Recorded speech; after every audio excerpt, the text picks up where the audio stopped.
Parliament has wrapped up for the year. It's gone quickly, hasn't it? What grade would you give the Albanese government for their first stint in office? They've passed a lot of legislation, we know that, but is it the stuff that really matters to people like you and I? The stuff that they campaigned on? Cost of living, energy prices, and how have the opposition settled in? Have they effectively held those in power to account? Joining me now, National Senator Bridget McKenzie. Senator, thank you so much for your time. I wanted to start by asking you about The Voice and your party's decision to go early on a stance on that. Do you think retrospectively it was maybe the wrong move, given it doesn't look like you're all on the same page? Well, not at all. We went through an internal process as a political party led by our own Jacinta Nampijinpa Price with a number of backbenchers who have spent the last couple of months examining this question and then coming and reporting back to the Nationals Federal Party room, where as a room we made a decision that we would not be supporting a voice to Parliament for three reasons. One, we don't want to see our nation divided on race. Two, we want to actually see the dial shift in real and practical and pragmatic ways for Aboriginal and Torres Strait Islanders.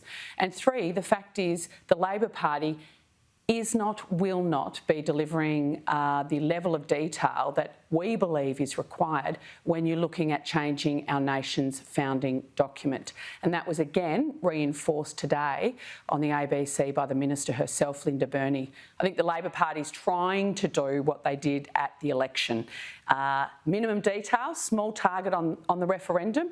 Australians will vote for the vibe and leave it up to politicians to decide what the actual makeup of the voice will be, and we just don't think that's good enough. Do you think the coalition has done a good enough job in putting pressure on the government, particularly when it comes to those things that they did campaign on, like cost of living and energy? Because it looks to me like the government is very, very pleased with themselves and they're really going into Christmas with big smiles on their faces, aren't they?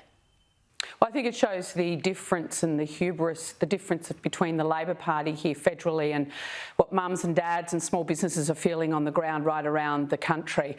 They don't have a smile on their face as they head into Christmas, with energy prices soaring, inflation going through the roof, and the RBA's rate rises also significantly impacting everyone's mortgage repayments, and that's only going to get tougher. So I thought it was a real discordance between, you know, the Labor Party cock-a-hoot as they left Parliament this week isn't actually how Australians are feeling on the ground. And, you know, I think in terms of the cost of living issue, that is all we've been talking about as an opposition. So I know in each and every question time it is being raised in both the Senate and the House. So we're doing our bit. But unfortunately, and we've seen that after 7 months, these guys still have no plan to deal with the rising energy prices, despite knowing it was an issue going into the election.